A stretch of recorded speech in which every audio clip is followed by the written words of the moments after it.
falar um pouquinho sobre a ceia do Senhor. É isso mesmo. O nosso tema hoje, ó, eu vou até escrever aqui, ó. Tema: ceia do Senhor. Quem pode e quem não pode. É muito interessante porque toda igreja que proclama Jesus como Senhor e Salvador, elas têm o hábito, né, de participar, de celebrar a ceia do Senhor. Só que a gente começa a observar que muitas delas têm um jeito de ministrar diferente da outra. A questão é uma só. Na Bíblia está escrito aquilo que estão falando? A gente vai analisar algumas coisas. Por quê? Nós observamos que tem igreja que fala assim, olha, não pode cear, não pode participar da ceia porque não é batizado, não pode participar da ceia porque não é casado, não pode participar da ceia por isso, por aquilo e por aquilo outro. Presta atenção numa coisa. A Bíblia diz isso ou não?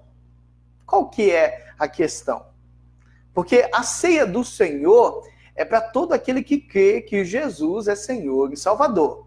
Então, se é para aquele que crê, então significa que são para aqueles que têm aliança fraterna com o Senhor Jesus. Aquela pessoa que está vivendo a vida da forma que ela quer, bagunçando, aprontando, tudo quanto é coisa, eu creio que não é para ele.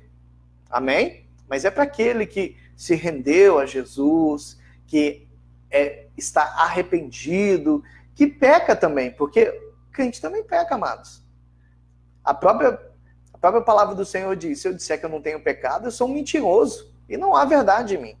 Mas a questão, amado, que eu quero trazer para você é o seguinte. Você já ouviu falar muito, muito, muito mesmo, aquele que come e bebe indignamente, come e bebe para a sua própria condenação. Mas observa uma coisa. Primeira carta aos Coríntios, a partir do versículo 17. Olha só o que diz. Entretanto, nisso que vou lhe dizer, não os elogio, pois as reuniões de vocês mais fazem mal do que bem.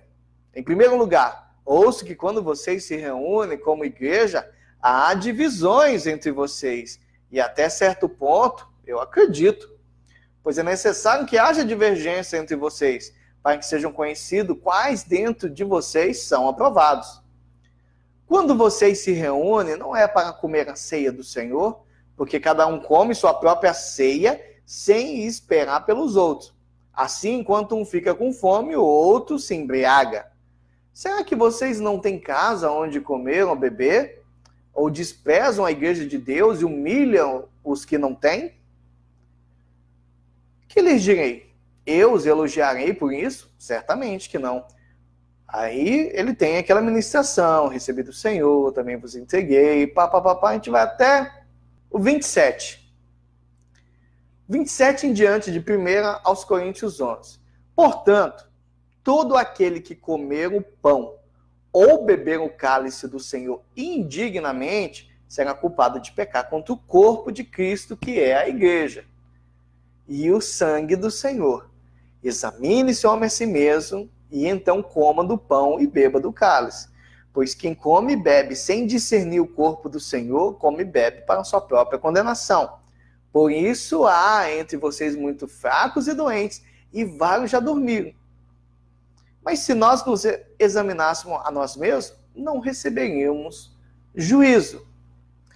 Interessante. Esse indignamente aqui tem tudo a ver com o começo do texto. Porque eles se reuniam, mas uns comiam na frente, outros atrás. Uns se embriagavam e outros ficavam sem nada. Mandar um abração ao pastor Robson aí, né? É o Petioto, que está vendo essa transmissão, a Rosângela, né? Sueli da Silva, a Paula, né? Então, imagina só, esse indignamente, eles não estavam fazendo com que haja ali naquele meio uma comunhão, porque eles estavam totalmente separados. Os sãos precisam de médicos? É claro que não. Mas os pecadores, os doentes precisam de médico e os pecadores precisam ter a remissão dos seus pecados. Então, observe uma coisa.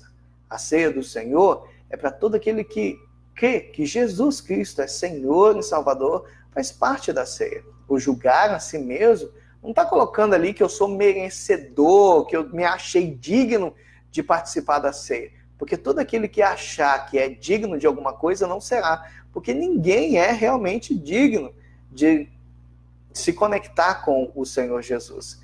Mas nós somos conectados pela graça, pelo sangue derramado ali. Amém?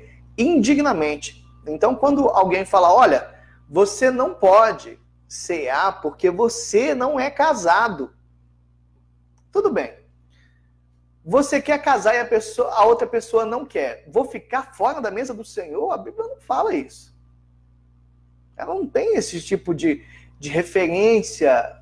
Não tem. Ah, eu não sou batizado. Eu não posso participar da ceia? A Bíblia não fala isso. Todo aquele que confessa Jesus como Senhor e Salvador tem parte na ceia. Então, há mais conversa fiada sobre as coisas do que realmente um amparo bíblico. É claro que isso aí é institucional. O que aconteceu? As igrejas em si, elas colocaram uma regra delas. Então, se naquela denominação, vamos colocar assim, é pecado você cear sem ser casado, realmente vai ser pecado, porque foi instituído algo naquela instituição. Então, para você fazer parte daquela instituição, você tem que estar de acordo com aquela regra. Mas a Bíblia mesmo não traz isso. Um outro detalhe, mas fulano não é casado, fulano não é batizado, e isso e aquilo outro. Olha, está escrito? Não, pastor, não está escrito. Então sai fora, meu amado. Está escrito na Bíblia? Nós fazemos. Não está? Nós não fazemos. Simples demais. Não adianta ficar inventando isso e aquilo outro. A comunhão, ou seja, nos reunimos como igreja para um memorial da morte de Jesus na cruz. O sofrimento dele. Não existe ceia da ressurreição, não existe ceia do nascimento, não existe ceia da vida de Jesus, não. A ceia, o único propósito dela é unicamente, exclusivamente, lembrar do sofrimento de Jesus. Amém? Então amanhã, às 19h30, nós celebraremos a primeira ceia de 2019, ali na Igreja Batista Monte Sião, e eu vou falar um pouco sobre isso. Então, eu conheço pessoas, por exemplo, eu estou há 17 anos, 20 anos, sem tomar a ceia do Senhor. Por quê? O meu marido não quer casar, mas eu tenho tanta vontade de ter. Se você está numa instituição que diz que é pecado, então não faça, que você vai estar ciente disso. É institucional, não é bíblica, tá? Um abraço aí para Tassiana, né? Deus abençoe a tua vida, filha. Então, aprenda uma coisa, amados. Está escrito na Bíblia? Pastor, não está. Então sai fora, amados. Não vem com conversa fiada. Ou está escrito ou não está. Não existe esse negócio assim. Sabe o que é? É que eu entendi que é dessa forma. Não tem entendimento. Ou está ou não está. Amém? Então, pode participar da ceia quem? Todo aquele que proclama o nome de Jesus como Senhor e Salvador. E uma curiosidade muito interessante, a igreja primitiva, ela tinha um hábito de cear todo primeiro dia da semana. Então, para nós, era no domingo, que eles acreditavam que eles ceavam no domingo e eles tinham até o outro domingo com a força daquela ceia. Muito interessante. Então, toda semana eles faziam isso. Mas tem uma data, pastor? Tem que ser uma semana, uma vez por mês? Amado, a Bíblia não fala sobre isso. Fala que a igreja primitiva fazia assim, mas Jesus celebrou a última ceia, né? Representando a Páscoa. Amém? Então, Deus abençoe a tua vida, Deus abençoe a obra das tuas mãos. Então, amados, alguém falou alguma coisa? Vai lá na Bíblia, fala, está escrito aonde? Está escrito dentro da palavra? Porque a gente ouve tanta coisa que a gente fica assim, meio que vendido. Vai você mesmo, observa na palavra. Você é adorador do Senhor? Não é? Então, uma das ferramentas de um adorador sincero é amar a palavra de Deus. Deus abençoe a tua vida.